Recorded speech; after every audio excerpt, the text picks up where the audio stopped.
Good morning, everyone. Welcome to the OASFA Counselor Workshop. We will wait another minute or so to allow everybody to get signed in, and then we will get started this morning.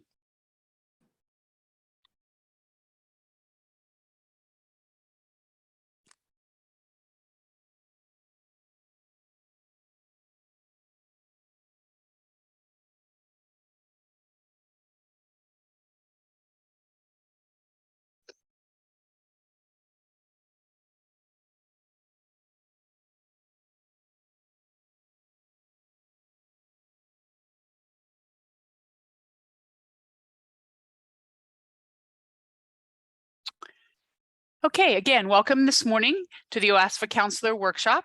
We are glad you are with us here today. We intend to cover a lot of information today that your seniors who will be enrolled in college next year for 23-24 will need to know, and we're also going to give you some preview of things coming for the 24-25 year. My name is Morralee Keller, and I'm one of the co-chairs of the Outreach Committee for OASFA. I have three of my colleagues here today, Emily Goldman, Leanne Lemaster, and Faith Phillips. We will be supporting the workshop today.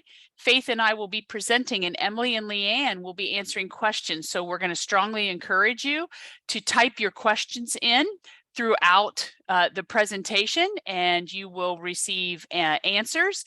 We are hoping there is some time left at the end of the webinar to maybe take some live questions, but that will depend how fast we can go. We have a lot of content to cover for you today. So again, please remember to type your questions in as you go. Also, if you would like a certificate of attendance for this workshop, please remember when it's over to email outreach@oasfa.org and make sure we have your name and which school you are from or organization, and we will send your certificate of attendance for the workshop. So we are going to go ahead and get started, and I am going to turn it over to Faith Phillips. All right. Thank you, Morralee. And again, welcome everyone to this workshop. Just a little bit about OASFA and this presentation. OASFA, the Ohio Association of Student Financial Aid Administrators, is a nonprofit organization made up of financial aid professionals. The Outreach Committee is comprised of OASFA volunteers who serve as the primary resource for pertinent and current financial aid information. And we provide this information through a variety of activities, such as this training program, to our various stakeholders, such as admission staff, high school counselors, access advisors, and TRIO. OASFA is providing this information to you on the following slides free of service. You do have permission to copy and distribute these materials to your students and families, and you may not charge a fee for those materials. Permission must be granted for other use of this information by OASFA. And if at any time you want to use these materials, or anytime you have any questions for the Outreach Committee, you can email us at outreach@oasfa.org. As Morralee said, we have a lot of information that we will be covering this morning.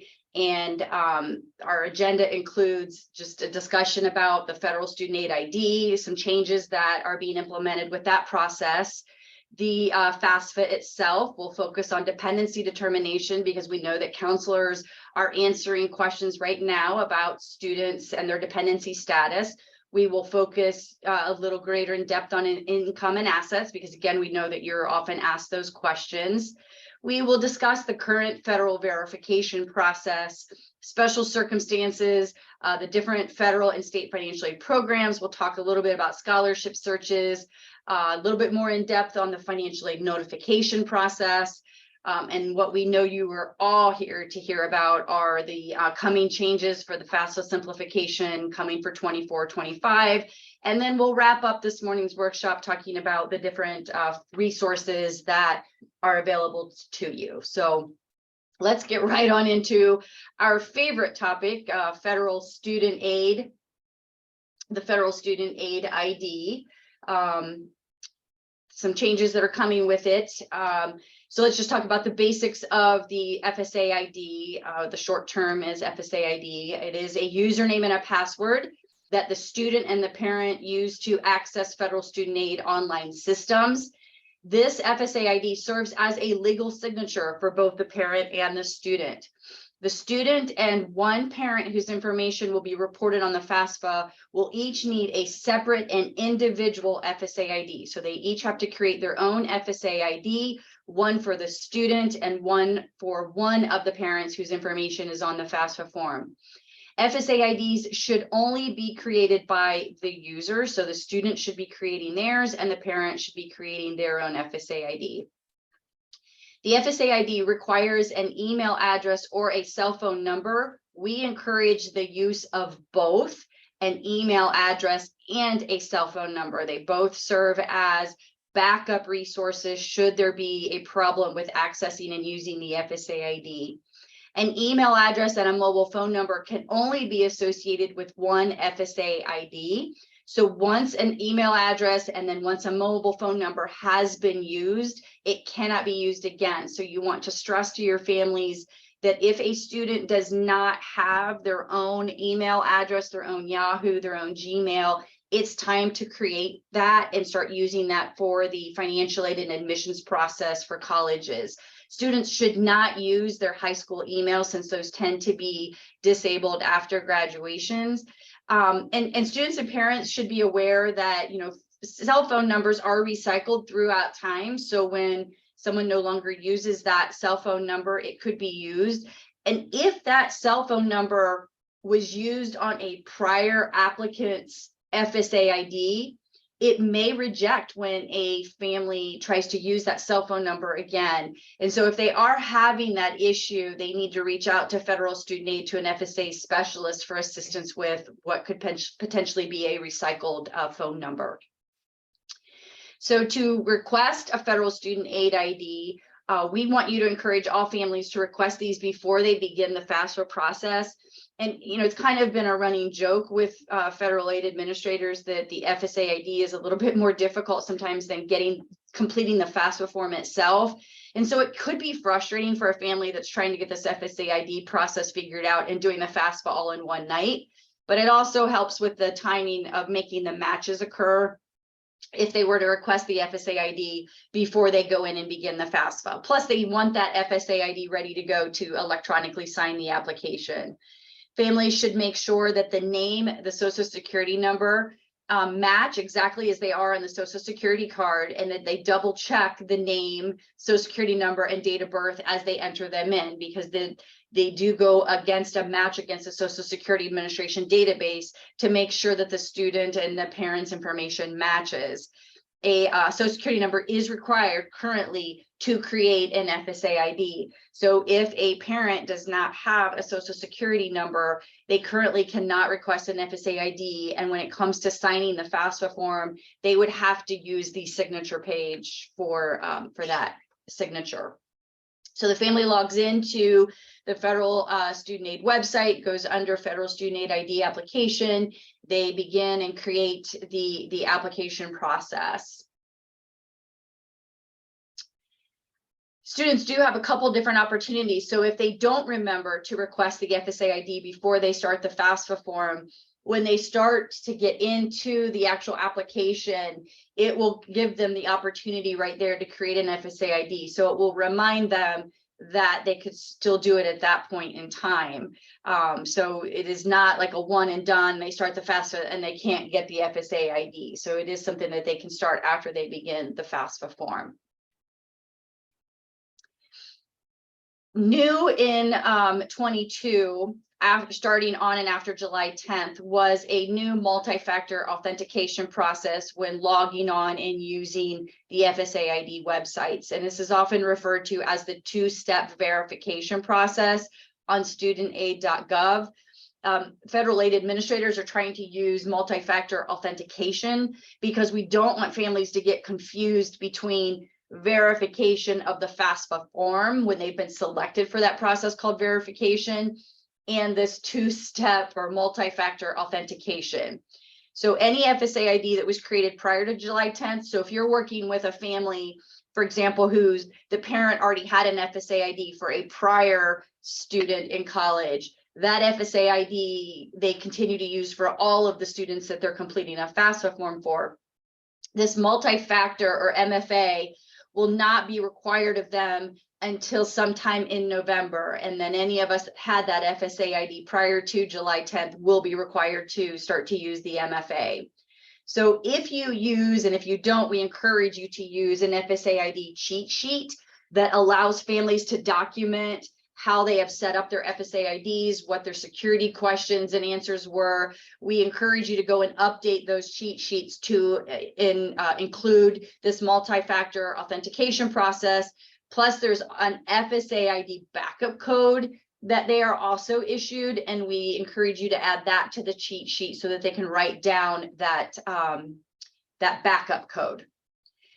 So I'm going to shift focus here now to just talking about that multi-factor authentication setup process. So many of you are probably aware of this process with your own, say your own banking, or maybe your own log on for your own work sites. So when you log in, you type in your username and your password, which is great. That's that first step. So now this multi-factor authentication is asking the families to either use a code that is sent to them by text, a code that is sent to them by email, or if they want, they could create, use the app. They could download an app that generates that code for them. So the family gets to choose which two-step verification or two-step factor authentication they would like to use. So the family's already created their username and password. They're now ready to go and log into the FAFSA website. The student would enter in their username and password, and then this screen will pop up and it will say you need to enter in the two-step verification code. Choose your method. And so they will click verify, and they will pick which one. It'll send a code to their cell phone. They will go into then and enter the code, and it will hopefully match the secure code that they've entered. They click continue, and it will let them in to the site. So this will happen every time that they go in to the FSA ID sites and they use, or excuse me, the FAFSA site, and they use that FSA ID. So I want to slow down for just a second and back up and clarify that when the family is creating the FSA ID, they are asked to verify either or both their email and their cell number. And so when they're creating the FSA ID, they're sent a code to both their email and to their cell phone, and they bring it back when they're creating the FSA ID. This is separate. This is a two-step verification or a multi-factor authentication that will occur every single time that they log into the federal student aid ID websites or the federal aid websites using that FSA ID, that they have to use this two-factor authentication. If they choose to use the app, they're given a QR code where they could create the app. I'll be honest, I don't know how often they would need to be logging into the FSA sites.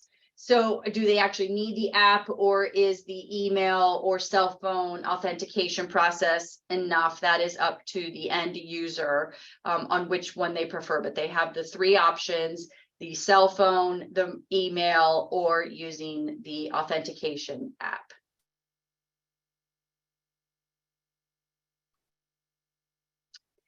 Then when they have enabled all of this, they will be given a backup code. And this is what we want you to add at the minimum to your cheat sheet for the FSA ID setup. And remind families, when you get this code, write it down, keep it in a safe place. This is if anything happens to their accounts and they're locked out and the two-step verification method is not working. So that multi-factor authentication is not working. So they're not getting a code from their email. They're not getting a code from the app. They're not getting a code from their cell phone. This is their last attempt. They could use this backup code. Once they close the screen down, the backup code is gone and they can't generate it again. So that's why we want them to write it down and keep it in a safe place. And then once they use that backup code cannot be used again. So they would be able to, it could generate another one at another time. So hopefully they'll never have to use the backup code, but this is just one more method to allow them to access their FSA ID.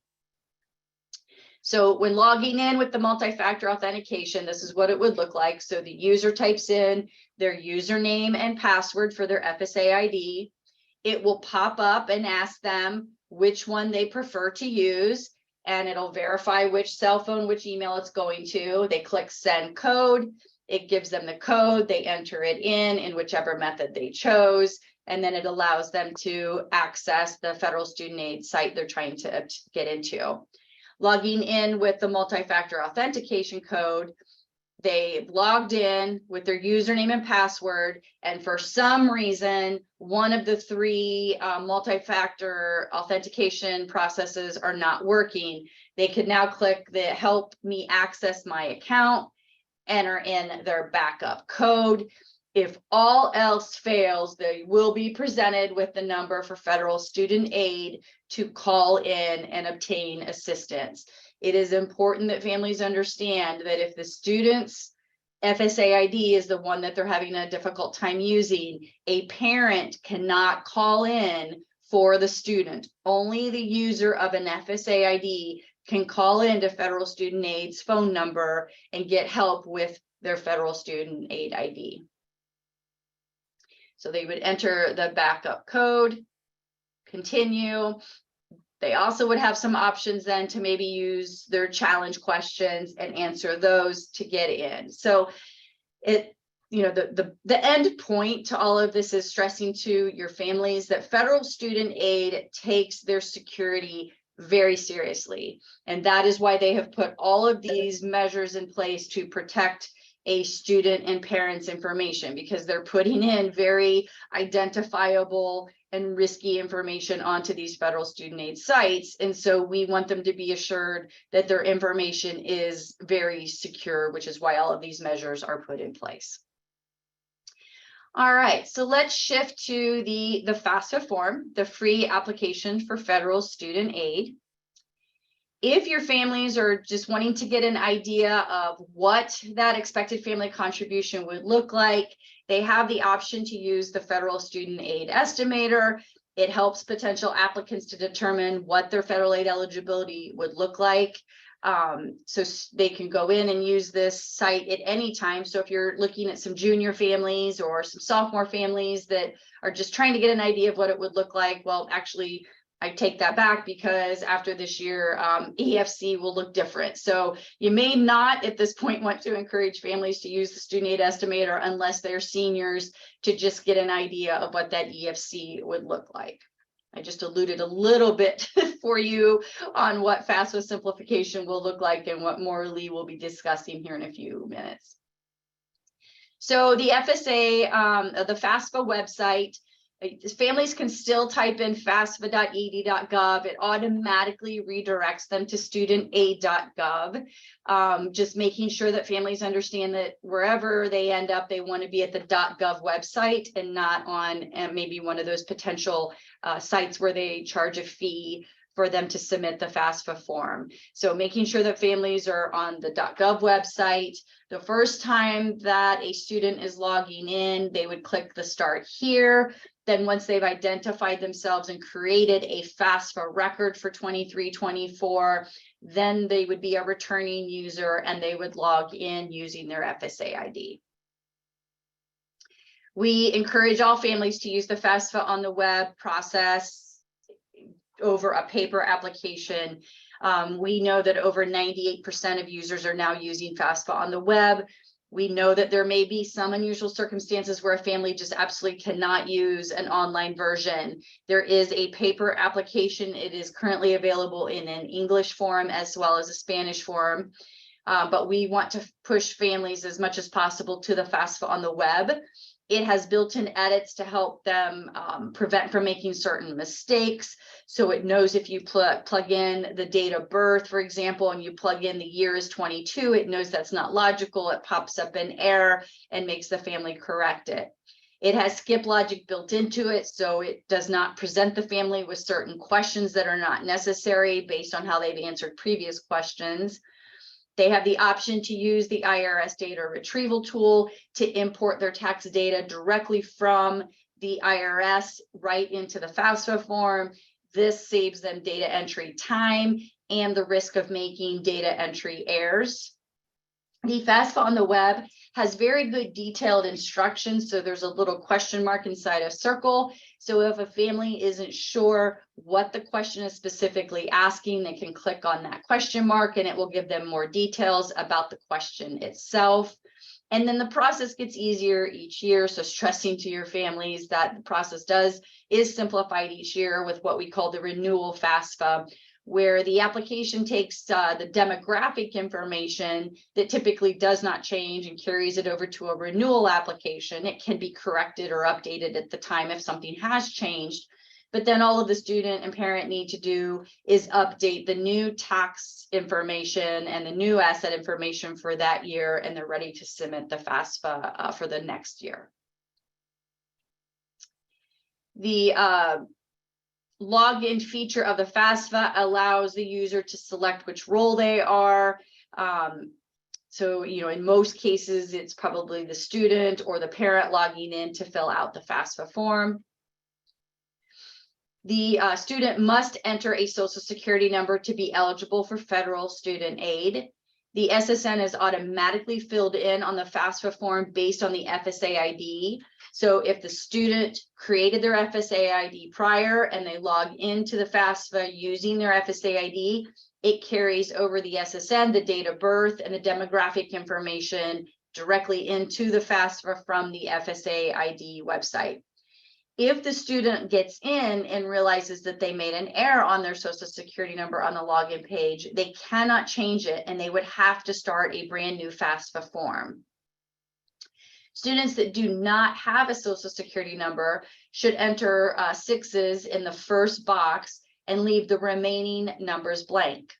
Federal student aid will assign the remaining digits. This is only for citizens of freely associated states, and they're listed there. Otherwise, the student cannot apply for federal student aid without a social security number. Parents without an SSN cannot, as I said earlier, create an FSA ID and should enter all zeros on the FAFSA form for their social security number. To submit the FAFSA form, they will need to print the signature page, sign it, and mail it to the address that is on the printed signature page. Please remind your families that when they begin this FAFSA process all the way through June of 23, there are 2 FAFSA years available at the same time. So seniors in high school right now, in most cases, should be submitting the 2023-24 FAFSA form. The 22-23 FAFSA form is for our currently enrolled college students because they can apply for financial aid all the way through June of next year. So we want to make sure that families are advised properly to select the 23-24 FAFSA form. The next part of the FAFSA then allows the student to select up to 10 colleges and universities that they would like to have the FAFSA sent to on their first submission of their FAFSA forms. So if you are working with a student that is looking at more than 10 schools, hopefully by now they have researched these schools and know whether or not the school has a financial aid priority date that they want the student to submit that FAFSA form by. And they want to select the 10 schools with the earliest priority dates on that first submission of the FAFSA form. And then after that FAFSA has been processed, they may log back into the FAFSA, do a correction to the school selection section, and they can add up to 10 more colleges and universities. Now, in order to do that, they will have to remove one of the schools that they added on the previous transaction. And that's okay. That does not undo the transmission of the first transaction where the schools that were listed on that first transaction have already received the FAFSA form, nor are the schools that are removed notified that they have been removed from the school selections section of the FAFSA form. Schools can be listed in any order, but they can reorder them. So if you look over there to the right side of that screen, you'll see where it says number 1, number 2, and there are arrows. They could reorder them if they wanted to. But when the FAFSA is submitted to any of the schools that they list, only the school that receives the FAFSA can see the school that is listed. So for Ohio State, for example, if a student listed Ohio State and Denison as in this example, when we here at Ohio State receive the FAFSA form, we don't know that Denison was listed on the FAFSA. We only see that Ohio State was listed on there.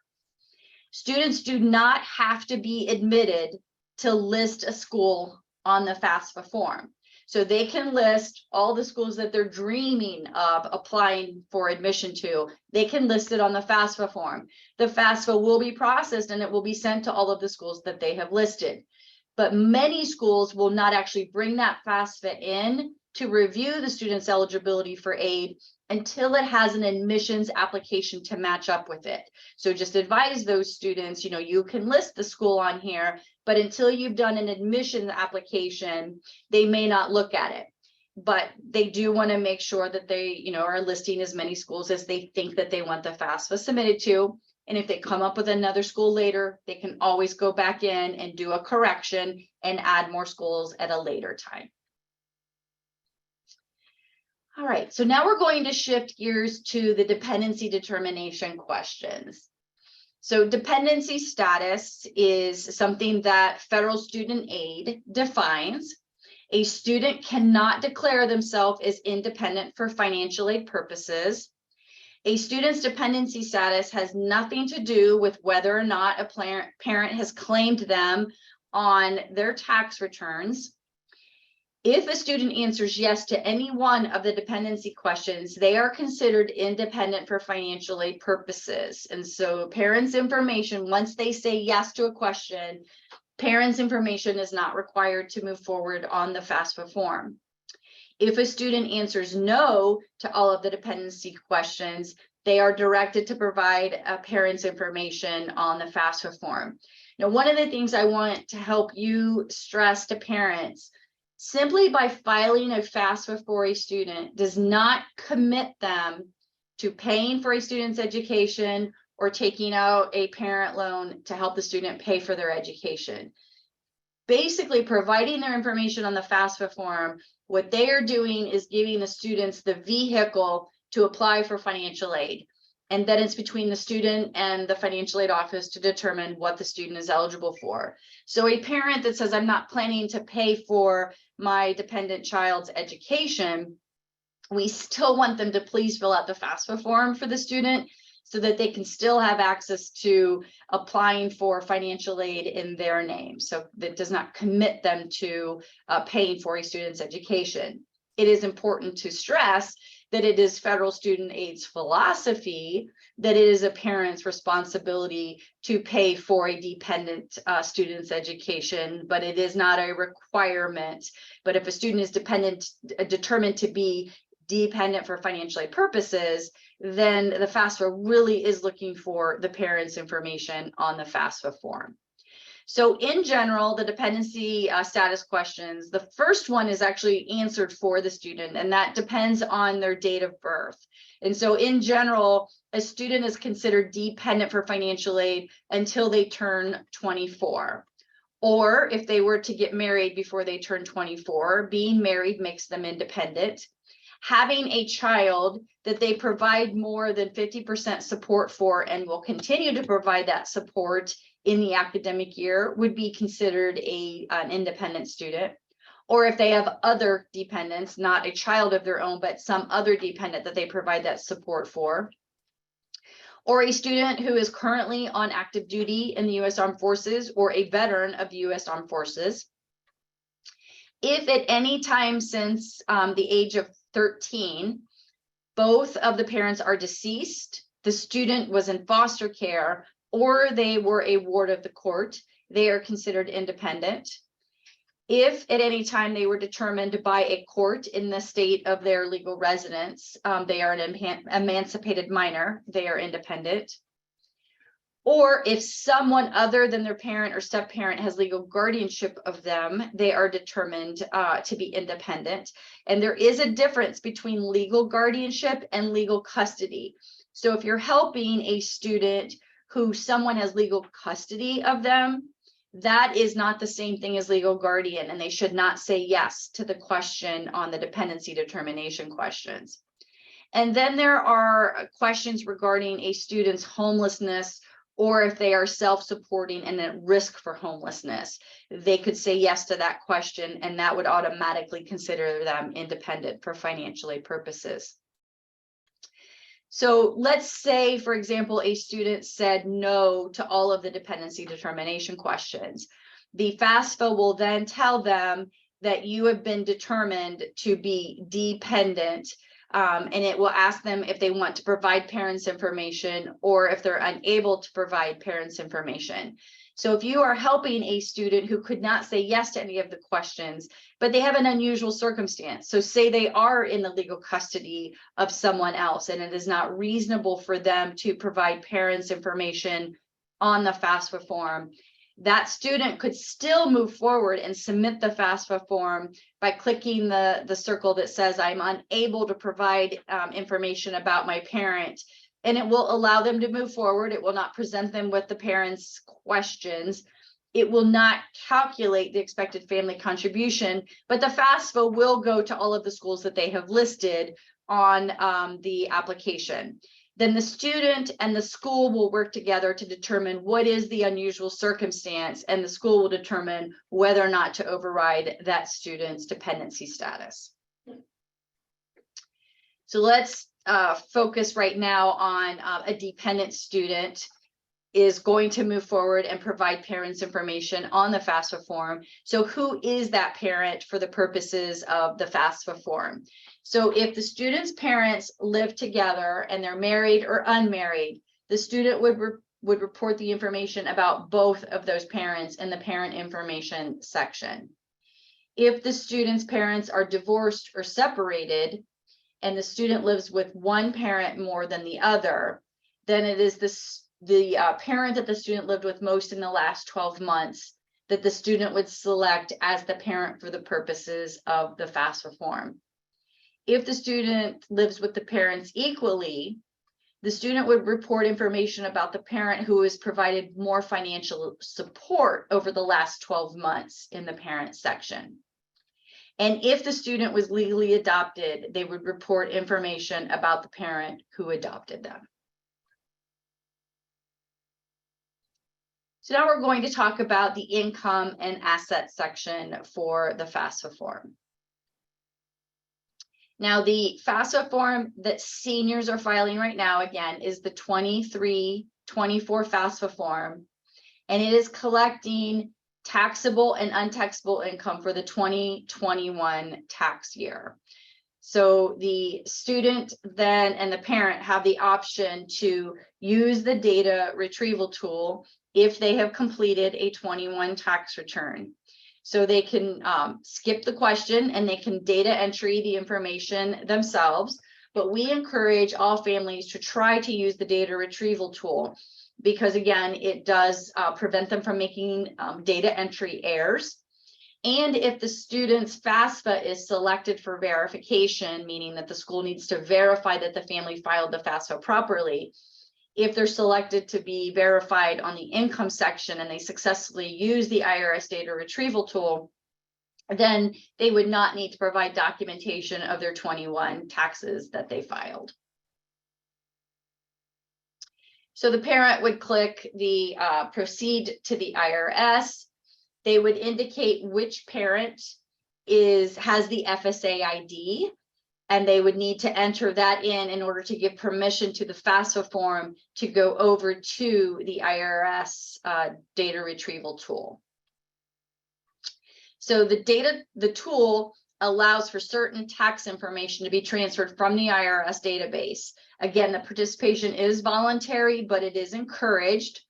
The IRS does authenticate the taxpayer identity using the parent's FSA ID. It uses the student's FSA ID, but if they logged in with their FSA ID, they've already entered it. If the tax record is found, the IRS transfers the information and it populates it directly into the FAFSA, only the information that the FAFSA requires. And again, it reduces the documents requested by the financial aid office. Though there are some tax filers that cannot use the data retrieval tool. So tax filers who filed separate returns, so say you have a married parents, but they file separate returns, data retrieval cannot add their information together and put it onto the FAFSA form.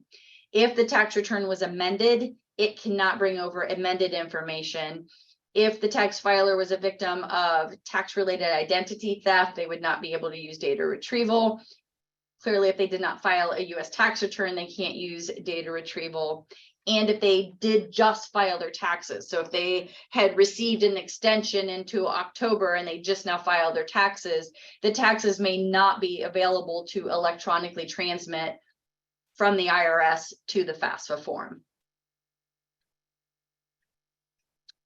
When a family uses the data retrieval tool, it does mask or hide the information that it carried over to the applicant. So colleges and state agencies can still view this data. So when the FAFSA is received by the colleges, we can see exactly what was keyed in. But the student and the parent will see on each of the lines that came over from the IRS, it will say transferred from the IRS. If they go in and change these fields, it will essentially undo the data retrieval. So if the family goes and enters in a number in that field and overwrites where it says transferred from the IRS, if they're selected for verification, it's no longer considered verified.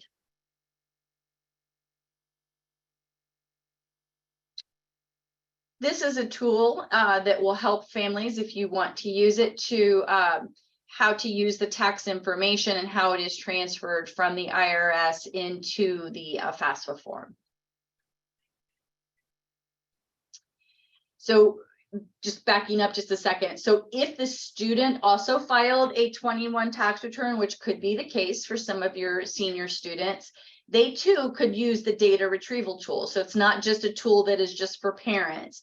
But if the student did not file a tax return, they would not be able to use, there would be no need to use the data retrieval tool. But if they worked, they would still have income that they would enter in the income section. So even if you don't file a tax return, it does ask you, did you work in 21? And it asks them to report their income that they earned in 21.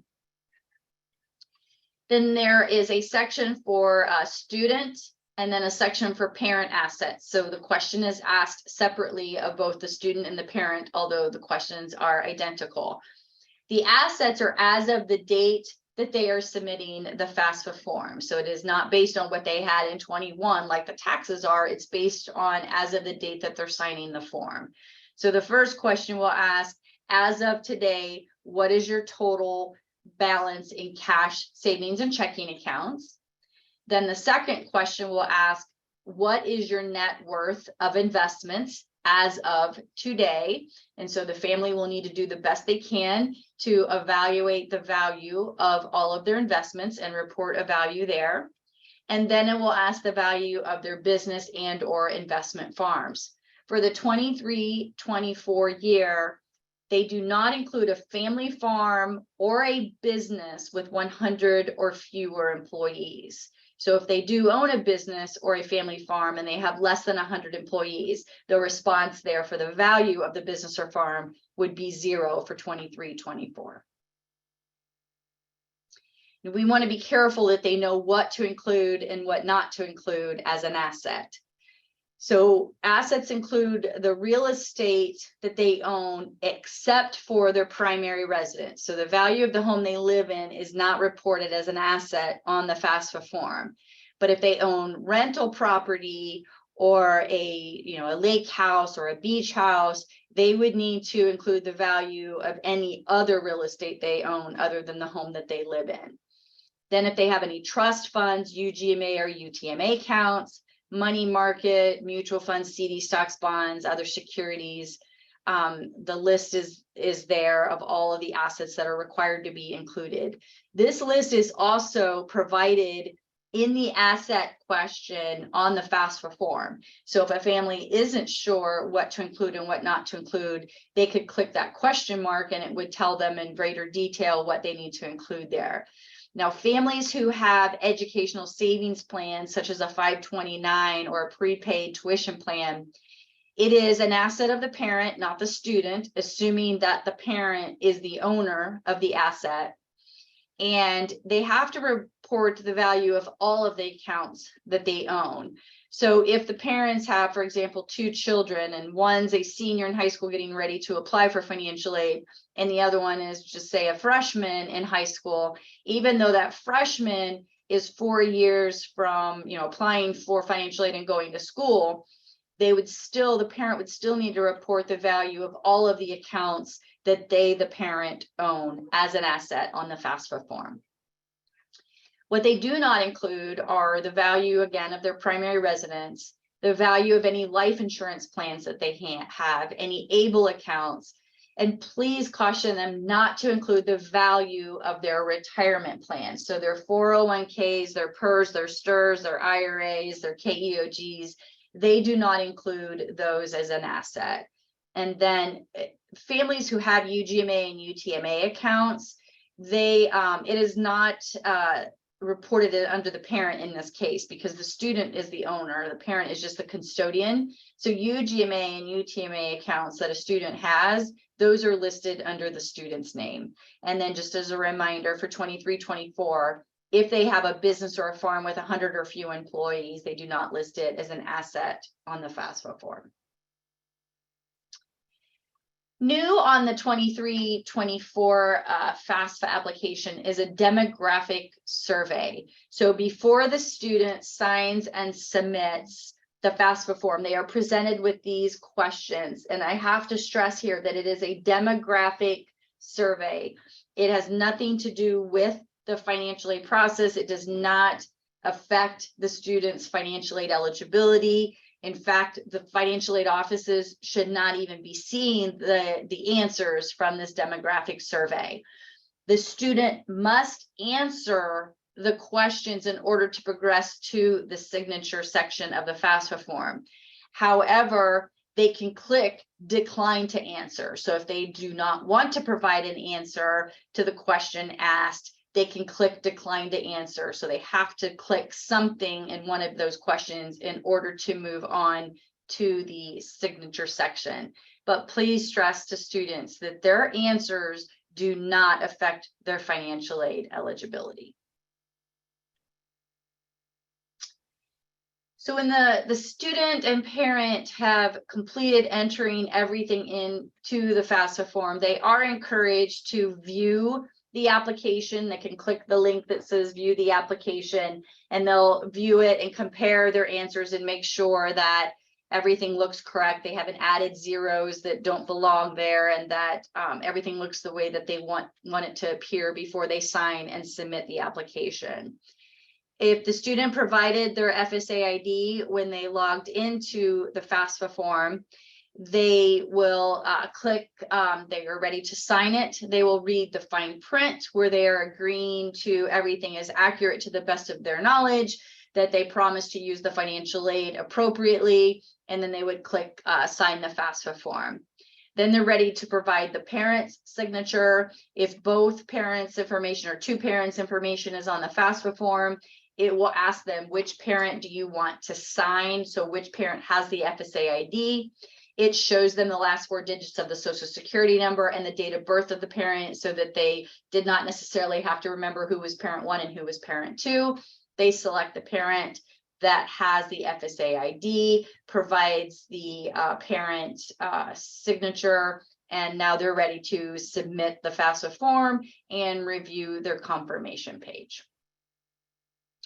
Once the FAFSA is submitted, it takes approximately 48 to 72 hours for it to be processed. They will receive an email that says the FAFSA has been submitted, and then they will receive an email that says the FAFSA has been processed. If they don't need to do anything else with the FAFSA, so they don't need a student aid report, they don't need to add more schools, they don't need to change anything, they really may not need to touch that FAFSA application again for the rest of the year.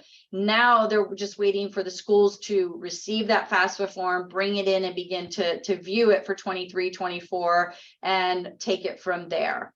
However, if anyone has requested that the student provide them with the student aid report, the student can log into the FAFSA website. They can click on View Student Aid Report. Basically, the student aid report is a summary of the process results of the FAFSA form, and it will show the student their expected family contribution.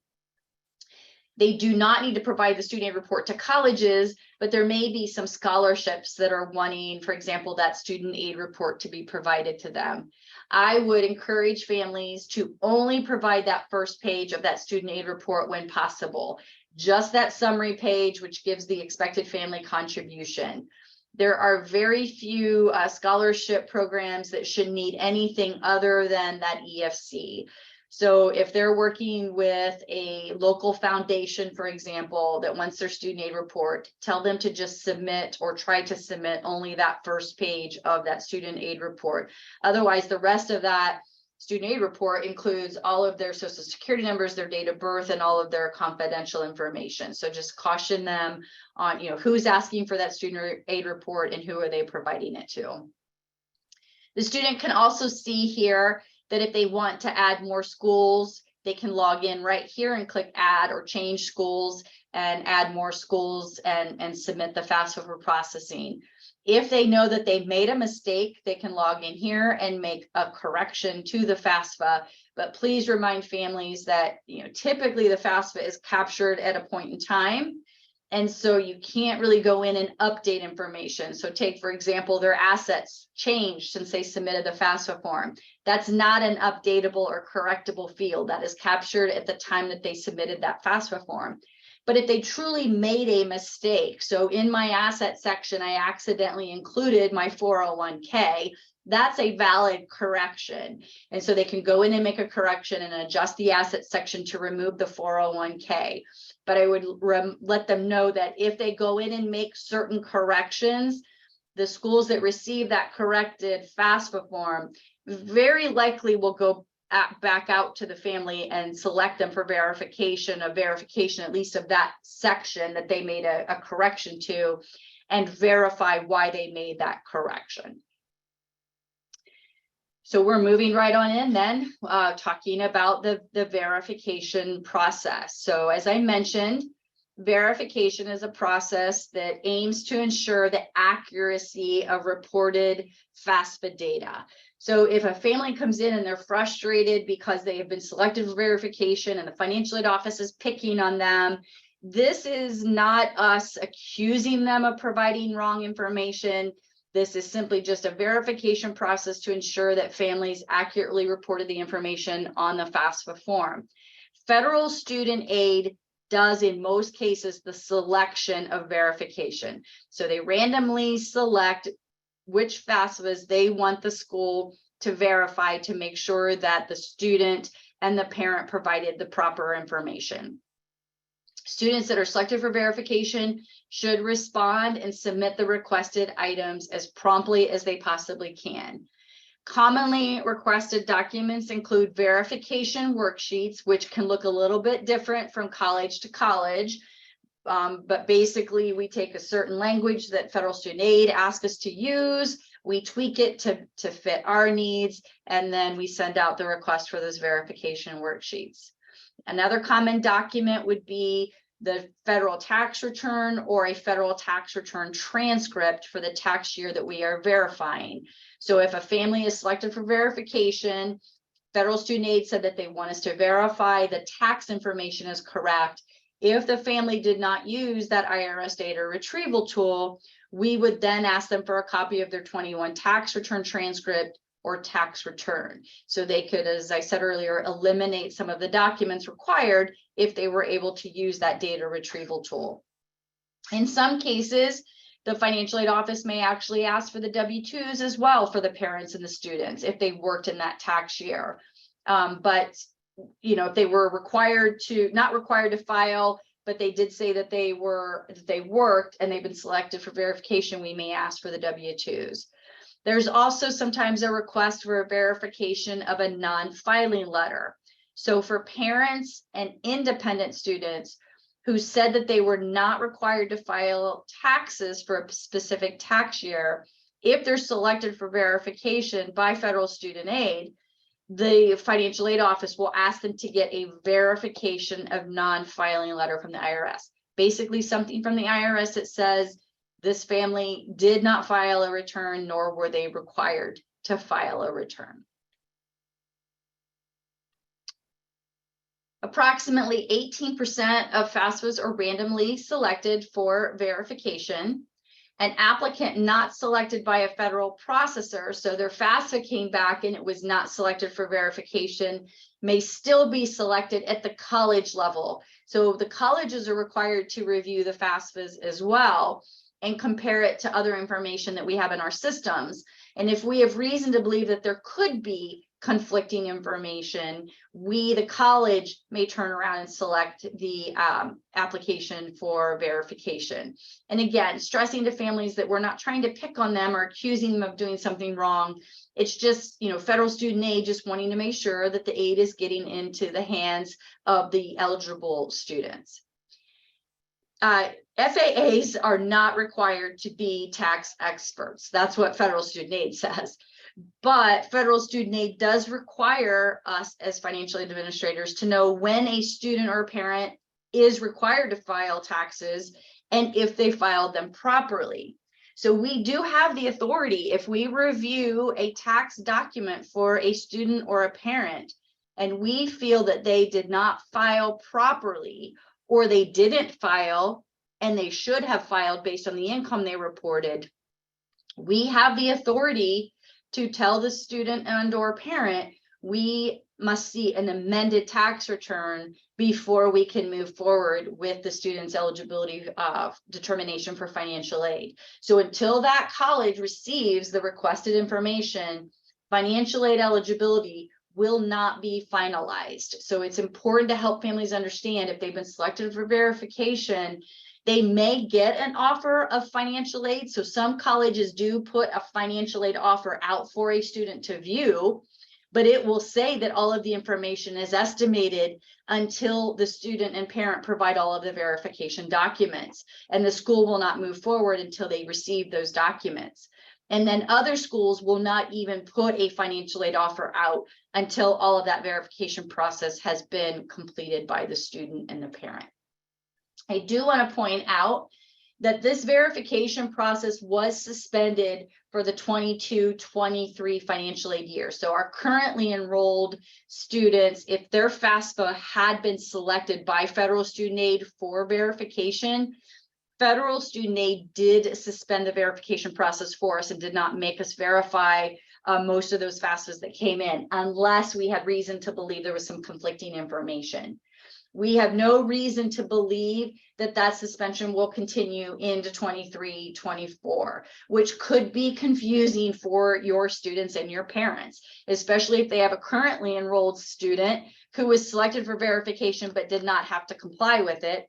And then next year for 23-24, they're selected again and they have to comply with it. So just helping families understand that that was a suspension that federal student aid put in place to basically give schools administrative relief during the pandemic, because of all of the other things that were put in place as a result of the pandemic. They gave us that administrative relief, also some relief for the families through that verification process. But we have no reason to believe that for 23-24 that suspension will continue. All right, so shifting gears again, we want to talk about, what if a family has a special circumstance? So, right off the top, they say, well, great, they're wanting my 21 tax information, but that is not even anywhere near indicative of our current financial situation. Well, schools have the authority to take into consideration special circumstances that a student and a parent may have. And those are conditions that exist, but cannot necessarily be documented on the FAFSA form. So if you're talking to a family that experiences any type of special circumstance, and this does not have to have occurred prior to submitting the FAFSA for 23-24. If this happens, they come into you right before high school graduation and they say, I filed my FAFSA, we got our financial aid offer, but something has changed. They can still reach out at any time during the financial aid year and talk to the school's financial aid office about their special circumstance. We want them to share this information with us and let us determine if an appeal would help their circumstances, would improve and increase their eligibility for financial aid based on these special circumstances. So right now, most colleges have an appeal process in place. In the coming year, schools will be required to have some appeal process in place for considering these special circumstances. So families who present to you with these special circumstances should be directed to file the FAFSA as it directs. So they should report their 21 taxable and untaxable income on the FAFSA form and have it submitted to all of the colleges that they are going to have it submitted to. Then they would need to contact all of the financial aid offices that they are applying to and discuss their special circumstance, submit usually an appeal form, and submit the proper documentation that the school is requesting. So the unfortunate process for seniors that may be doing a special circumstances, if they're looking at more than one school, they're going to have to go through this special circumstance process with each of the schools that they are applying to in order to get an accurate financial aid offer. So just keep, remind them that, it's going to be a little bit cumbersome to do the appeal process for each of the schools, but each school's process could look a little bit different. So then the college's financial aid office will review their appeal forms and their documentations and determine if their circumstance warrant an appeal and updating the financial aid form. And if so, then the financial aid administrator can submit adjustments to the FAFSA form to reflect those circumstances. And then we flag that FAFSA to tell federal student aid, we know these figures have changed. We, the school, have authorized this change, and we want to look at these figures, not the original figures that were provided on the FAFSA form. And as I said, each college has a different process. So this could be, frustrating for each student that pulls an appeal at each of the different colleges, and they look a little bit different. In the end, they all kind of ask for the same things. They just may be reported in a different format. It's important that families understand that the decision that the financial aid office makes on this appeal process is final. And the student cannot reach out, or they can reach out to federal student aid or the U.S. Department of Education and say, the school denied my appeal. But federal student aid and the U.S. Department of Education will not get involved in the appeal process. This is between the school and the school's financial aid office and the student and the parent. Examples of special circumstances that a student and parent could consider are, the biggest ones really are a loss of employment. So, 21 is a couple years ago now for the most part. So if a family's 21 income reflects a higher income than the family earned in 22 or potentially may earn in 23, that is an appealable item.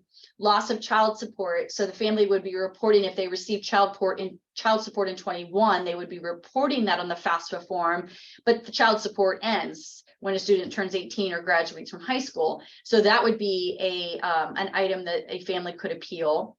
If at any time after a family submits the FAFSA form, the parents divorce or a parent passes away unexpectedly, the surviving parent and student would want to, reach out to the financial aid office and let them know that, we're now separated or divorced, or we've, lost a parent, and recalculate the FAFSA form to look at just the one parent's information. And then other examples could be unusual medical or dental expenses that were not covered by insurance, or extraordinary dependent expenses. These are the most common ones. This does not mean it's an exhaustive list. So if you're working with a family that has something else that is unusual that could be defined by doing an appeal, absolutely have them reach out to the school's financial aid office to discuss the appeal process or what their special circumstance is. So for income appeals, completing an income appeal form would likely require a written explanation of the change and a description of the time frame and some sort of third-party documentation. So if a parent was laid off or terminated, a copy of that layoff or termination letter, a divorce decree or a death certificate.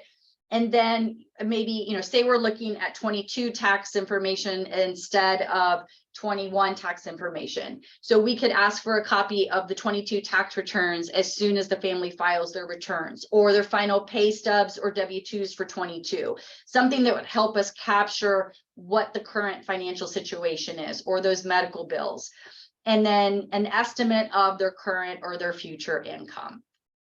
Financial aid administrators then review it and determine if a change could impact the student's eligibility, and as I said, would update the FAFSA.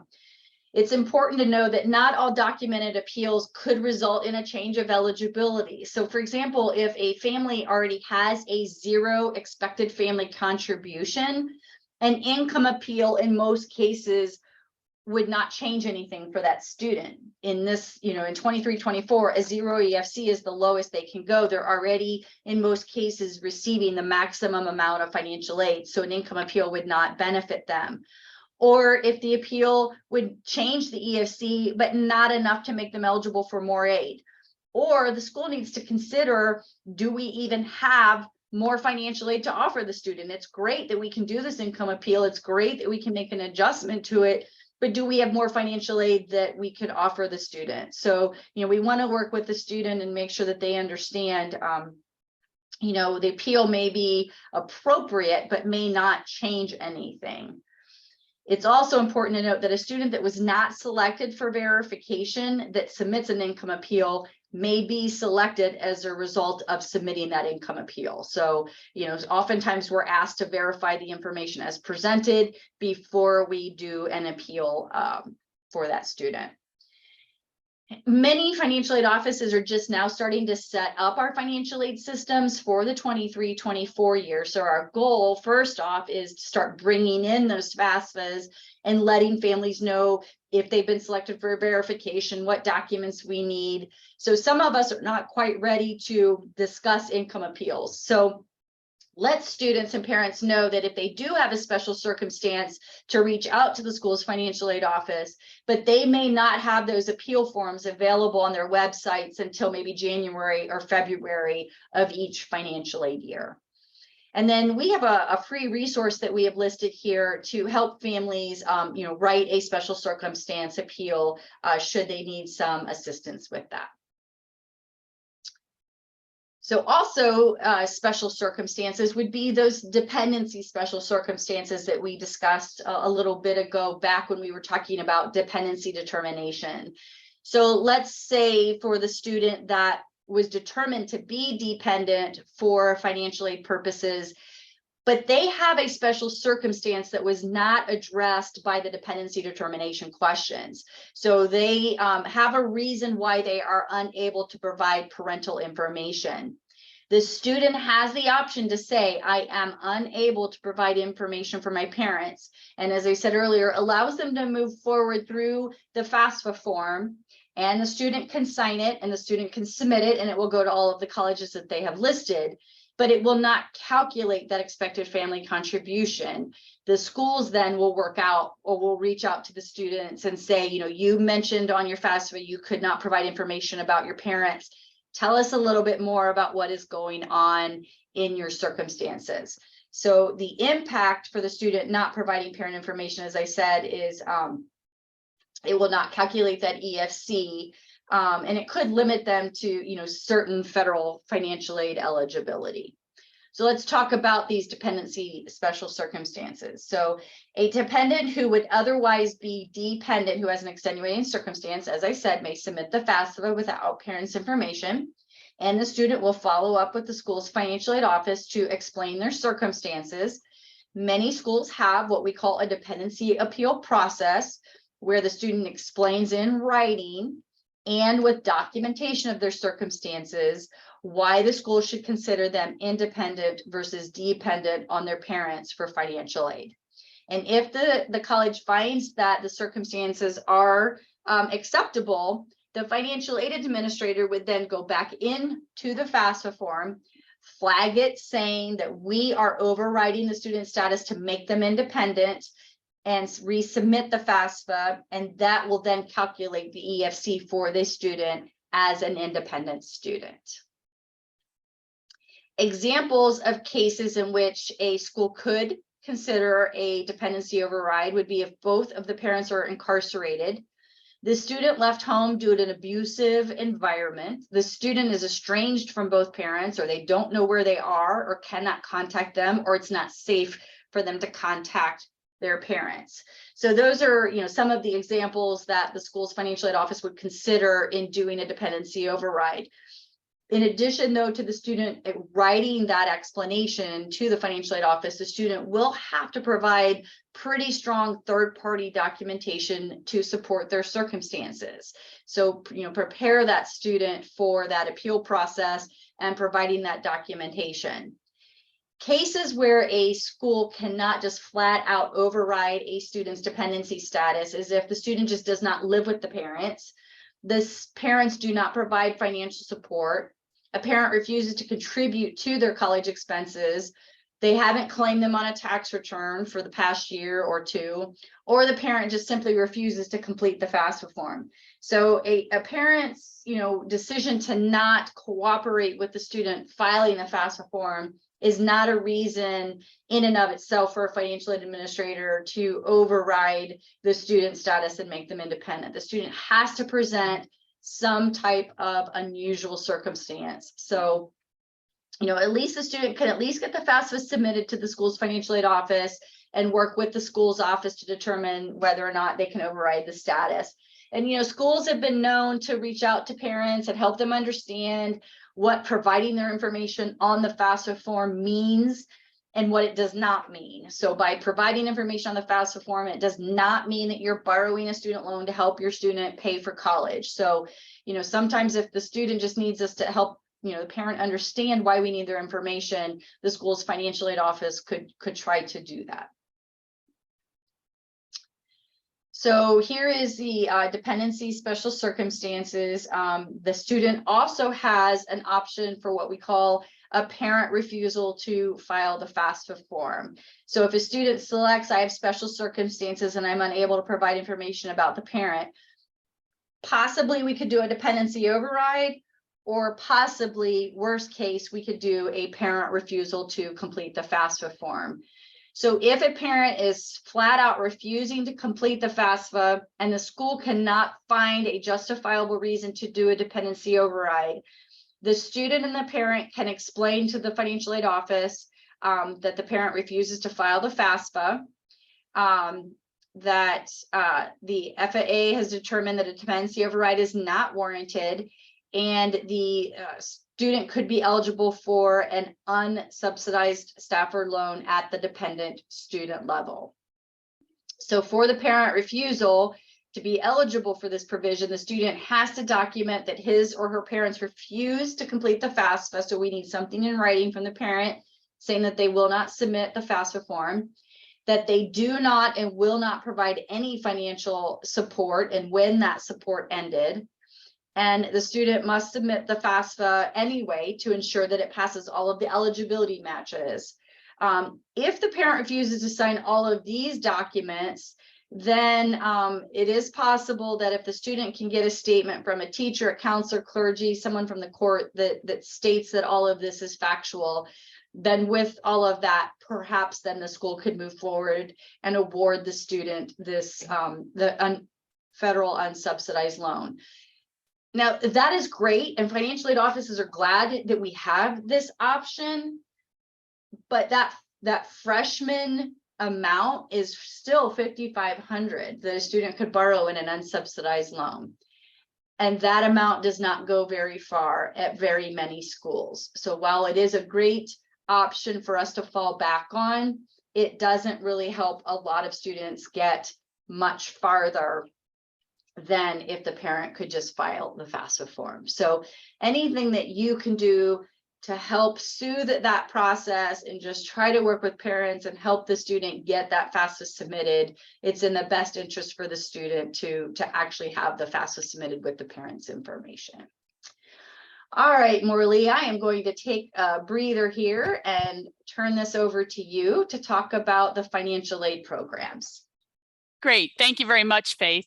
And just to pause here and a reminder, if you have questions, particularly on any of that difficult information that Faith just covered, please type your questions in the Q&A box so that we can get responses back to you. If we have time at the end, we may be able to, answer some of the questions out loud, but please take the opportunity to type your questions in as we're going through the information.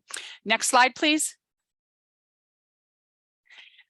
Here's a list, just a reminder, where students have to file the FAFSA, and when they do, they will be considered for the majority of the programs that you see here: the federal Pell Grant, SEOG, an Iraq and Afghanistan service grant, a teacher education assistance grant, federal work study, and the student loans. Next slide, please. The Pell Grant is only for students who are undergraduate students. They have to have a certain EFC or below to be eligible, and they cannot have already earned a bachelor's degree.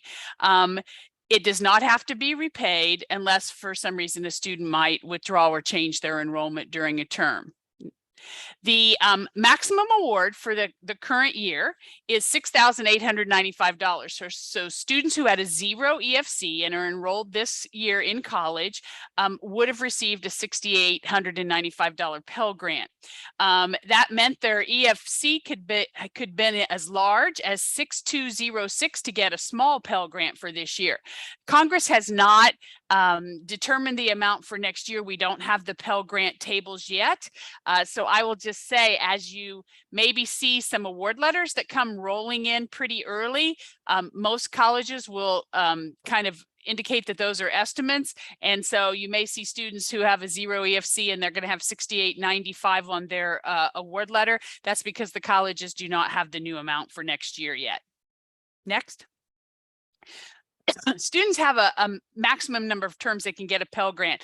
It's basically the equivalent of 12 full-time semesters or 6 years that they can receive a Pell Grant. They can receive it year-round. So if a student is going to try to finish quickly, they may be able to go year-round and perhaps finish in 3 years or so, but they still are have that 12 semester limit. SEOG is another federal grant. Each college is given an amount by the federal government of SEOG that they're allowed to award. The awards can range from $100 to up to $4,000, but they do need to go to the students who have the most demonstrated financial need on campus. So colleges can choose the amount that they're going to award to students. Oftentimes you see SEOG restricted to the students who are Pell eligible on the campus. Students have to file the FAFSA, oftentimes by priority deadline dates, to be eligible for SEOG. If you happen to have a student who is in the unfortunate circumstance that their parent or guardian was a member of the armed forces and died as a result of military service performed in Iraq or Afghanistan after the events of 9/11, there is a federal grant available for them. The student needs to be under 24 years old and enrolled in college, at least part-time at the time that the death occurred. This grant is for students who are not Pell Grant eligible, but meet all other federal requirements. The amount that you can receive for an Iraq and Afghanistan service grant is equivalent to the maximum Pell Grant for the year that it is awarded. The TEACH grant. The TEACH grant is for our students who are considering going in and getting an education degree. They can receive grants up to $4,000 a year while they're pursuing that education degree. Please note that not every college in the country participates in the TEACH grant program. It is the school's choice if they would like to do that.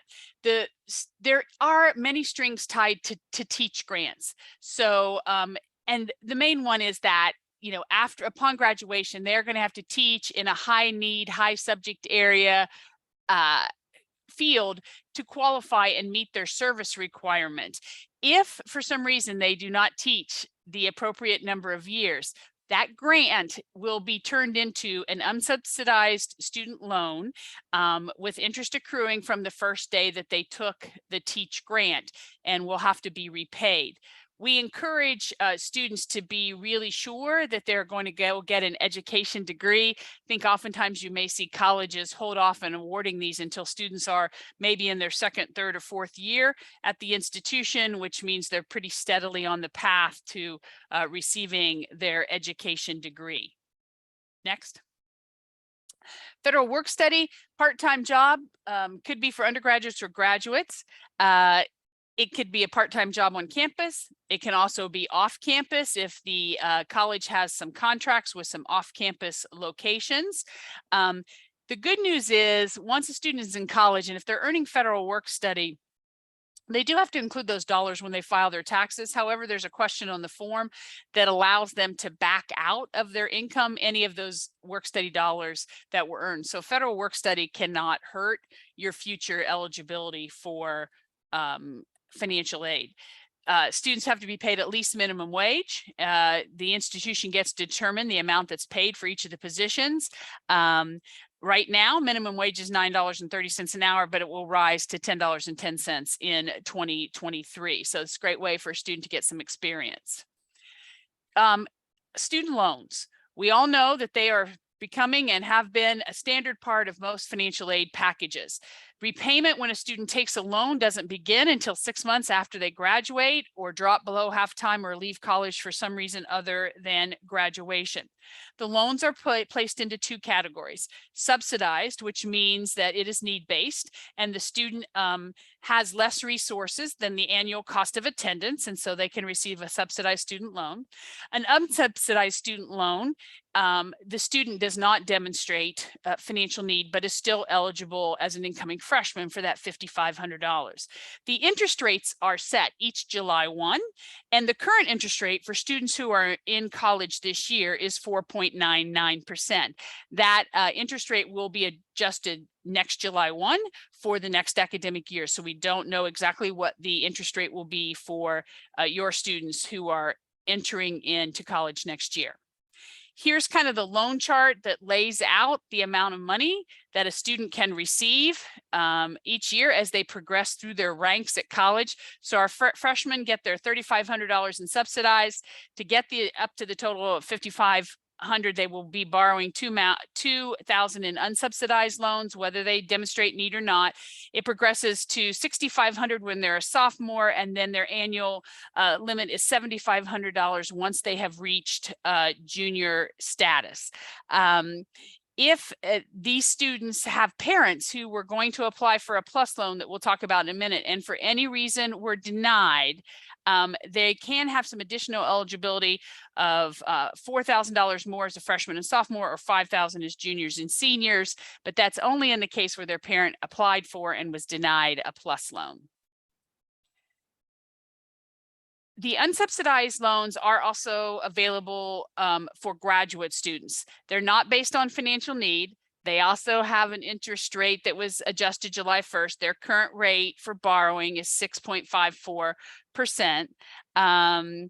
Graduate students have much higher loan limits than undergraduate students and can borrow up to $20,500 annually. In many cases, graduate school tuition, et cetera, is much higher than undergraduate. So they do have higher loan limits that they're allowed to borrow. The Direct PLUS loan. PLUS is parent loan for undergraduate students.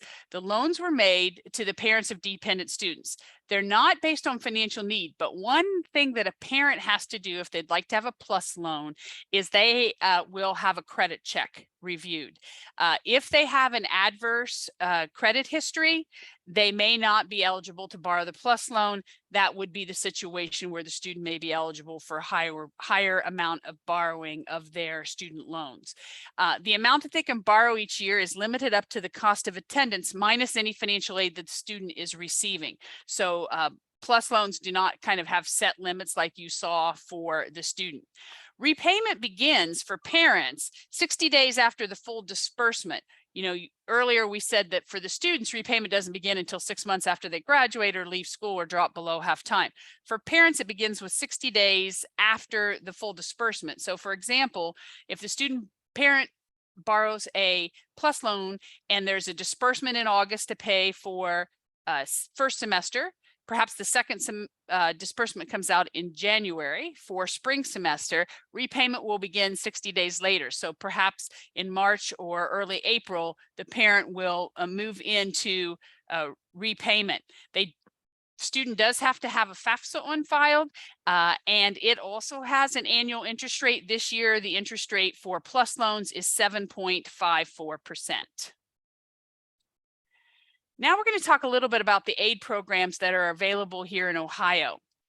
The primary one, or probably the most well-known one, is the Ohio College Opportunity Grant. That's our need-based grant that's awarded to students. But we also have the Nurse Education Assistance Loan Program, the War Orphans and Veteran Scholarship, the Ohio National Guard, Ohio Safety Officers, College Memorial Fund, and the Choose Ohio First Scholarship. So let's take a look at a few of those. The Ohio College Opportunity Grant, as I indicated, students have to demonstrate financial need in order to be eligible. The EFC of 2190 or less is required, and it has to be a degree-seeking institution. We do have a little bit of a reciprocal agreement with some of the Pennsylvania colleges, but that's literally the only other state that any of the OCOG dollars could be taken to. This year, for our students who are attending our four-year public universities, their amount is $2,700. If they're attending one of our private institutions, $4,200. And if they're attending a proprietary institution, their award for this year is $1,600. We do not know the amounts for next year yet.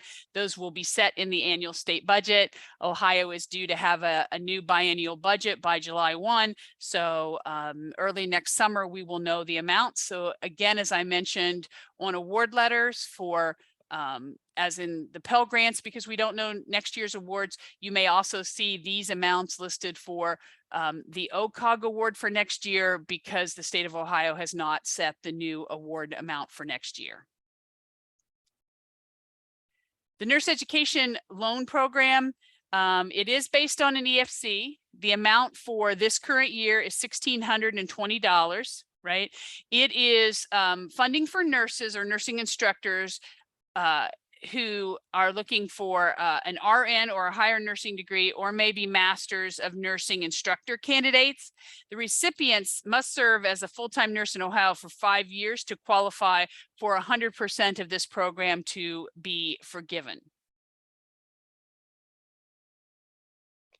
Our other aid programs, the Ohio Safety Officers Memorial Fund pays 100% of tuition at public colleges and 85-45 at private colleges.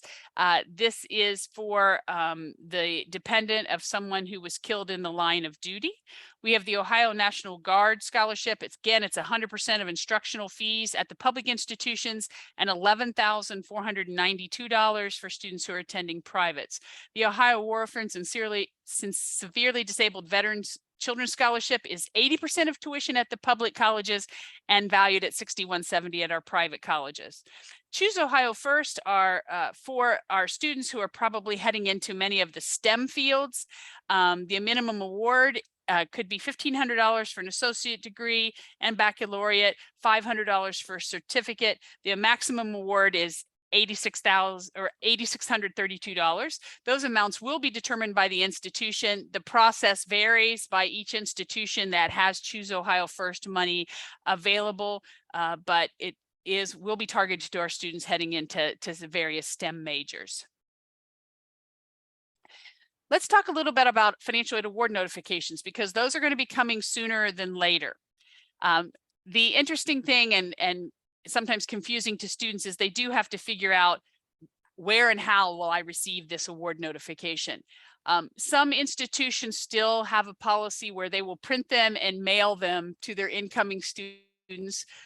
They may email them to their students, and in many cases they may post them on the portal. Once a student is accepted, oftentimes they're given a username and password to access the student portal at an institution, and they may find all their financial aid information, requests for verification documentation, any of that located in the portal.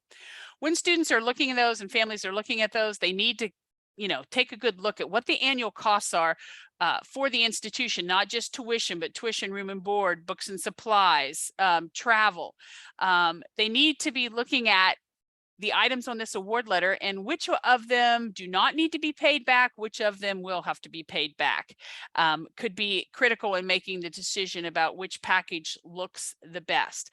Also, it becomes a subtraction problem, understanding the total cost of the school for a year, understanding how much financial aid was offered, sort of doing the subtraction problem, and then understanding what will the family's out-of-pocket expenses be if they choose to attend college A versus college B versus college C. So understanding out-of-pocket expenses is critical when making final decisions about where you'll attend. Let's just take a look at a couple examples here. In this particular notification, the highlighted at the top, it shows that the cost of this institution for a year, the estimated cost is $38,400. But they give you a nice breakdown here. They tell you how much of that is tuition, room and board, books and supplies, etc., so that you have kind of a very clear understanding. Then listed below in this one are all the different types of loans that a student may be offered, and scholarships and grants. So taking a look at the grand total. So we know that the cost of the school is $38,400, and this particular student was offered $28,400. So we see that there's at least a $10,000 difference that may be those out-of-pocket expenses that we were referring to.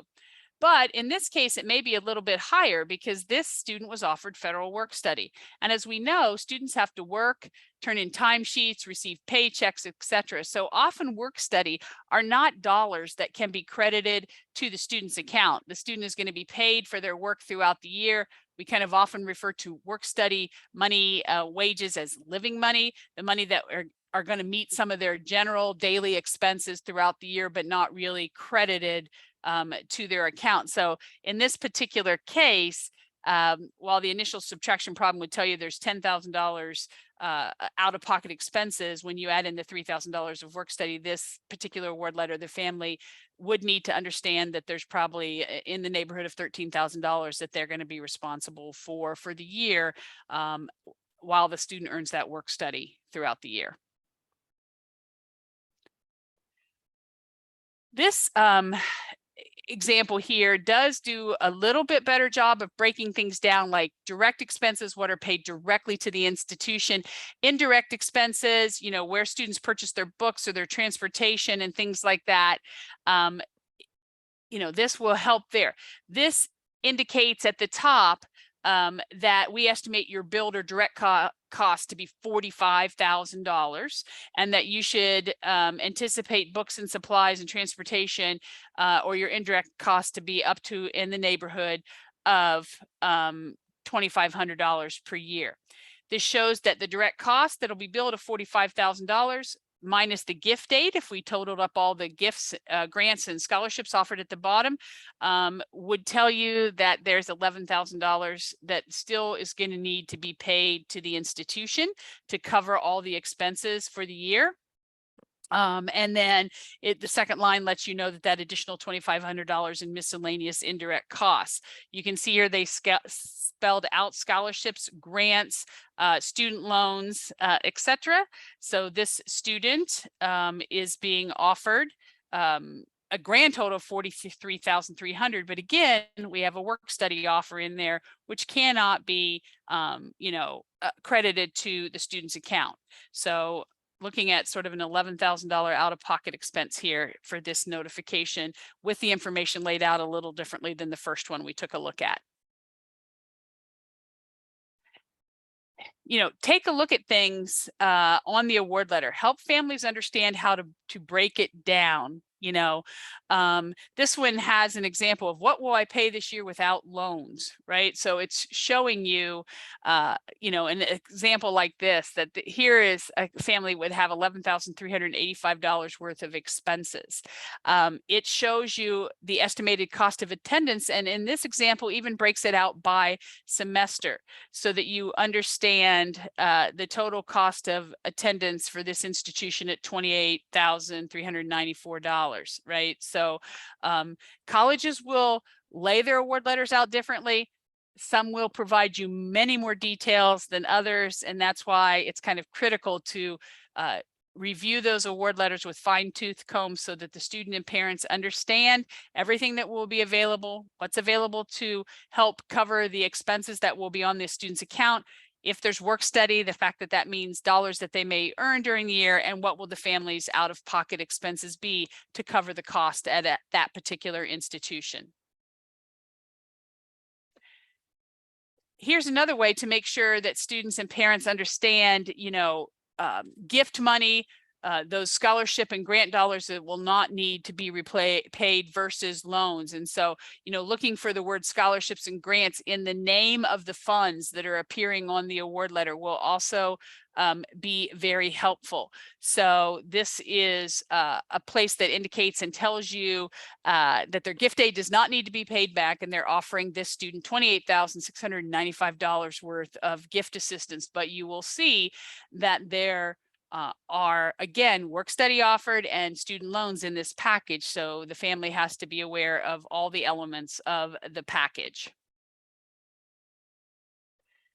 Then you want to factor in the loans and work study portion. So in this case, here is a breakout of the student loans, the $3,500 subsidized, the $2,000 unsubsidized. So very typical incoming amount, $5,500 for the freshman. It also is indicating about the work study there, and lets you know that some action needs taken in case of the work study, which is working and turning in a timesheet, etc. This also tells you if the parent of this student were interested in a PLUS loan or private loans, what would be the amount they could borrow for this year. Remember, we indicated that was total cost minus any financial aid offered. So in that case, if a parent for this student wanted to borrow a PLUS loan, the maximum they could borrow is $5,885. Again, breaking out the work study earnings, right? They're going to have to find that job on campus, off campus, wherever there are contracts, work and earn, turn in timesheets, receive pay, and use that as living money.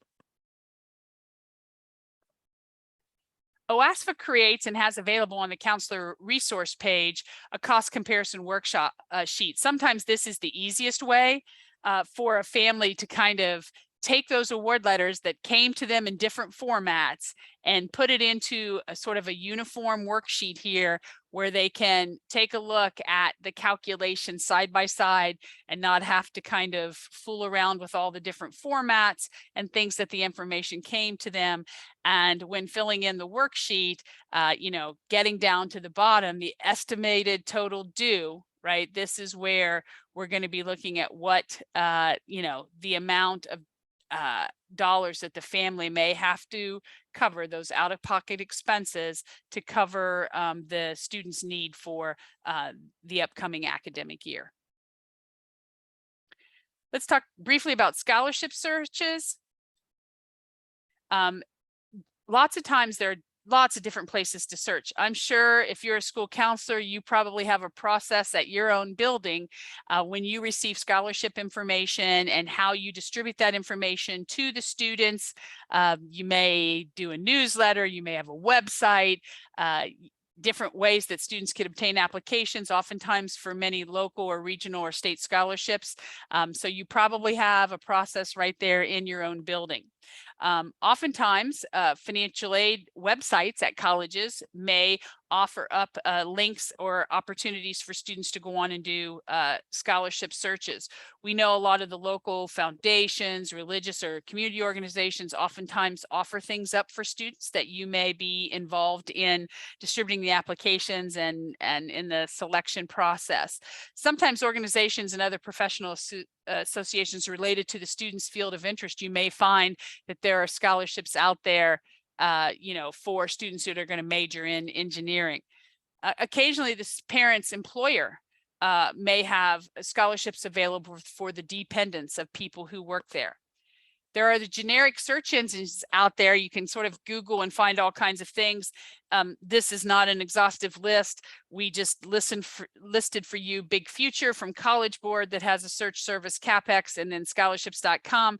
These are all just some samples of websites that students can use to do scholarship searches. We know that's a lot of work on students because they have to, you know, go out, search, complete applications, write essays, etc. But it could be an additional source for students. Okay, let's talk about, we have talked a whole lot about what's coming for the 23-24 year and all the things you can do to serve your students. But we do want to give you a heads up that there are some major changes coming for the 24-25 year. There were two pieces of legislation, federal legislation called the Future Act and the FAFSA Simplification Act that Congress passed that are going to drive all the changes that you are going to see coming. Faith talked a lot today about the FSA-ID, so I'm not going to spend a lot of time on that. Right now, the FSA-ID and the multi-factor authentication are for anybody who created a FSA-ID after July 10th of this year. Starting next year, every person whose information is on the FAFSA is going to need an FSA-ID, and every time they log in, every person will be subjected to doing the multi-factor authentication. So just work with your juniors this spring, have every junior get an FSA ID, have their parents get an FSA ID, because unlike this year, where if you start the FAFSA and you didn't get your FSA ID, you can stop and go get it. Starting next year, you can't get into the FAFSA without an FSA ID, right? So please, you know, try to prepare your students, your seniors next year as best you can so that everybody has an FSA ID before we get to the October 1 opening date of the FAFSA. You know, a couple special notes about this. We are hearing from federal student aid. We haven't seen the documentation or the criteria yet, but that even our undocumented parents will be able to get an FSA ID. That this could eliminate that process of having to print signature pages at the end of the process. So as we get more information about that, we will certainly be sharing it with you. So if you are working with students who have undocumented parents, hopefully by next spring, we will have the information that will let you know what the process will look like for those folks to go get their FSA ID.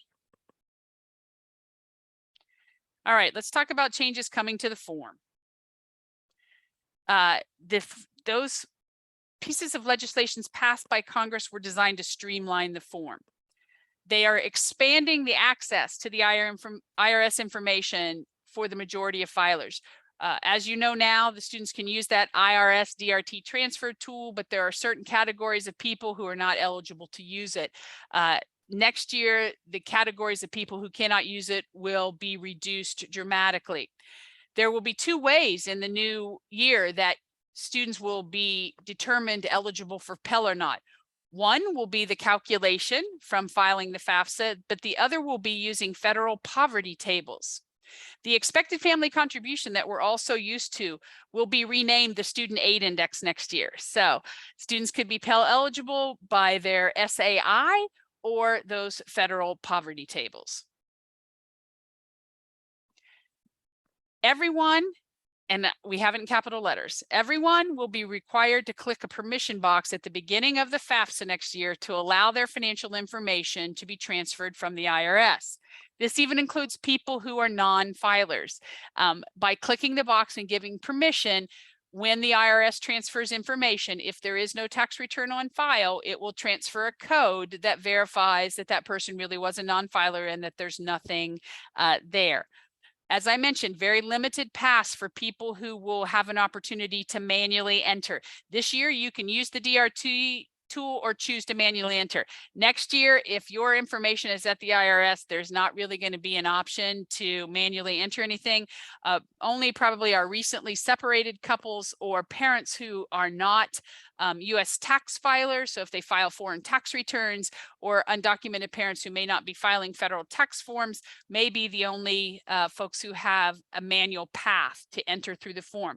And the number of questions will be reduced next year. As I mentioned, it's going to confirm the non-filers. Everyone with a separate tax form will have to have that login. So for example, if you have a student whose parents' tax status was married filing separately, since that's two different tax forms that need to come into the FAFSA, each of those parents will have to have their own FSA ID to be able to log in and give permission for their own tax return to be transferred over. As Faith mentioned, you're never going to see information on the screens or on the student aid report of what was transferred over from the IRS. You will simply see an indication that that field was transferred from the IRS. And when it is transferred, there's really no opportunity to make any corrections on those numbers. The new name for the EFC, as I said, is the SAI. Currently, the EFC, as low as it can be, is 0. Starting next year, the SAI could be as low as a negative 1,500. That is to help institutions, in a sense, understand of all their applicants who have filed, who are the absolute neediest. Non-tax filers will automatically receive EFCs of negative 1,500. They will be determined the most needy folks applying.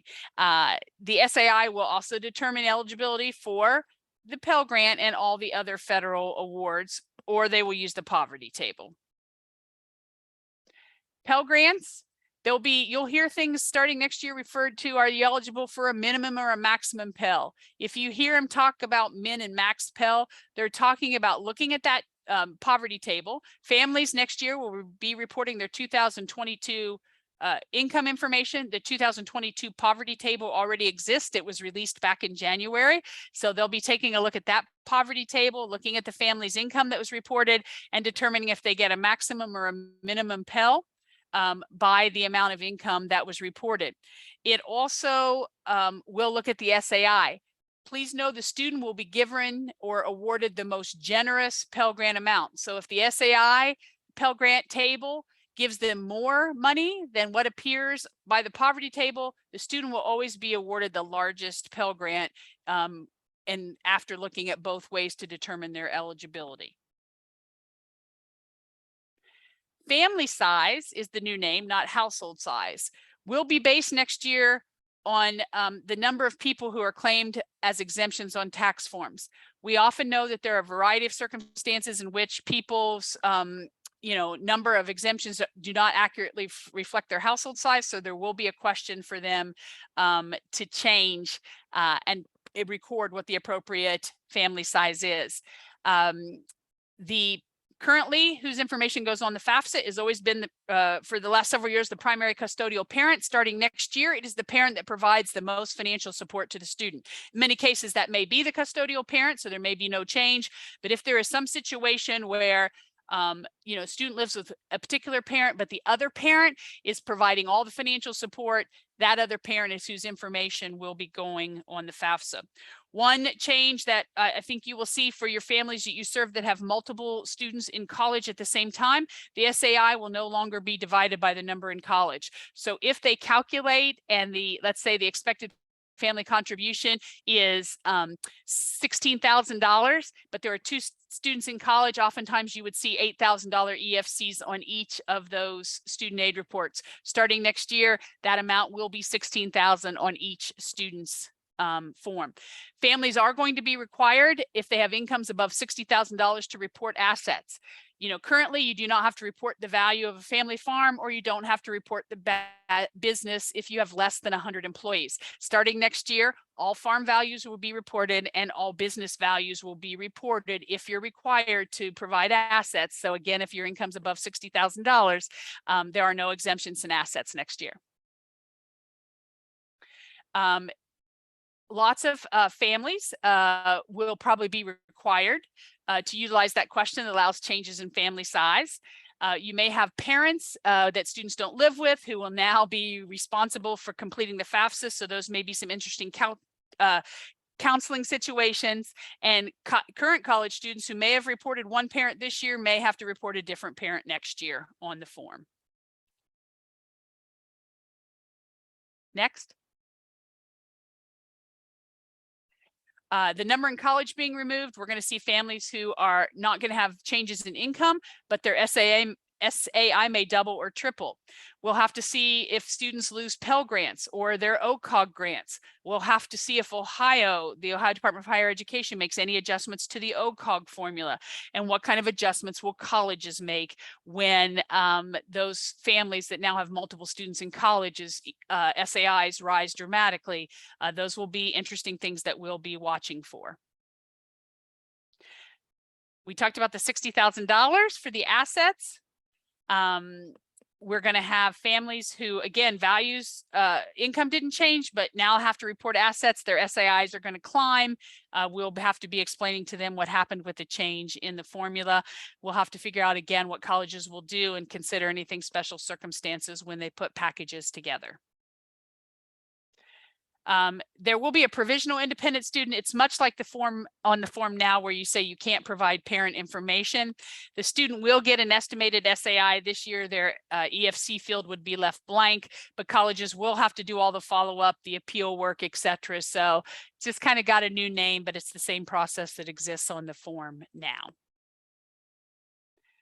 Things that people aren't going to have to report anymore: cash support and other money paid on behalf of students. So if the grandparents have a 529 for the student, that may not have to be reported. Veterans benefits, workman's comp, selective service, and drug question are gone this year. Families will still have to report child support. That question is interesting that it's going to be moved to the asset section, literally because there's no other section on the form for it to be put in starting next year. But so from families over $60,000 will report child support. Those under $60,000 will not. Things that you have to think about is what you're going to say to your juniors, because what you're saying to your seniors and what you're going to say to your juniors are different. You may want to consider a spring financial aid night. You're going to encourage your parents, everybody, to go get that FSA ID. At the end of this school year, throw out all your materials that talk about the financial aid process, because it's not going to be the same for next year. Hopefully OASFA and many groups will be offering lots of training next year. Please warn your principal, your supervisor now that there's going to be a lot of professional development and training needed for next fall. Resources, OASFA continues to offer those for you. The state of Ohio does have a webpage. It's for you. This is resources all about the FAFSA, so it's certainly a great website to share with students and parents. Our website, the FAFSA Help Ohio portion on the OASFA website, we've got a lot of information in there. We have a page where you can add your FAFSA completion events. If you're hosting FAFSA completion workshops, there's a form you can go on and we'll put it on our calendar so that people can find it and see when and where your event is. We have a lot of instructional videos, handouts, etc. Great link to share with students and parents who are looking for FAFSA resources. We also have here's information on the FSA ID, the Ohio Department of Higher Education, where you can find information on all the state web aid programs, and then that FAFSA It's For You website. So please utilize our pages as a resource when you can. Federal aid has the financial aid toolkit.ed.gov. That has a lot of resources for all kinds of financial aid topics, the FAFSA, the FSA ID, workshops, etc. So you can go to studentaid.gov and use the financial aid toolkit, or you can go to the resources and again find videos, graphics, fact sheets, all things you can download and use as resources with your students and parents. There is an FSA demonstration site. Sometimes parents want to just test it out and see what it's like to fill out a FAFSA. The web address is at the bottom, the FAFSAdemo.test.ed.gov. It's it's sort of a virtual experience of filling out a FAFSA, but it's not a real form. But for parents who really want to, have this type of experience before they do the real one, there is an option for them.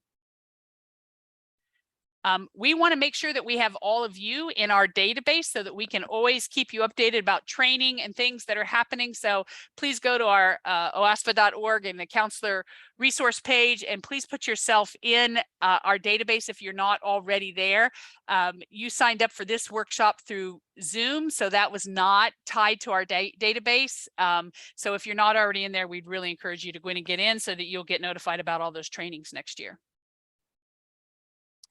We have lots of other resources there for you that you can see that we've done this year. We are kind of winding down to all of our fall training with this event, but you can find anything that we've done this year pre-recorded on the OASFA Counselor resource page. This webinar, the recording will be posted there along with the individual PowerPoint will be up and available there within the next few days. So if you want to download the presentation and just need the PowerPoint, you'll be able to get that. Or if you need to go back and reference the video recording, you will also be able to do that. This just mentions that we did FAFSA line by line training. Those are available on the website. And we also did a Financial Aid 101 webinar. So for those that may be new to advising seniors in the financial aid process, that is also recorded and available on that page. We do financial aid nights. Many of those have wrapped up for the fall, but if you're thinking about doing financial aid information nights in the spring, you can go on to that counselor resource page and request a financial aid night presenter. The outreach committee will do its best to find a financial aid administrator in your geographic area to come and be a presenter for you at your financial aid information night. So please take advantage of that option. Okay, that brings us to the end of our presentation. So again, a couple reminders. You can type questions in the box. We will check with our folks who have been answering questions to see if there's anything that we need to ask out loud and share answers with all of you. Also a reminder that if you want a certificate of attendance, please email outreach@oasfa.org and request a certificate of attendance today. So to my fellow presenters, do we have any questions that we need to ask out loud for the group or any additional information we need to share with them?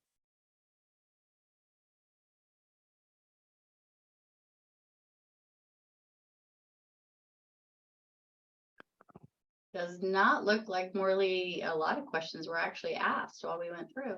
Okay. All right. Well, if there are no further questions and nothing's popping up in the Q&A box, we thank you for attending today. Again, reminder, there will be a survey. So please, you can use the QR code, you can use the link. And so we would love to have your feedback on today's workshop. We will post the materials, as I said, the recording and the actual PowerPoint on the OASFA counselor page. So hopefully you can download anything that you need. So thank you for attending and have a good year, and let's get lots and lots of FAFSAs filed this year for our students.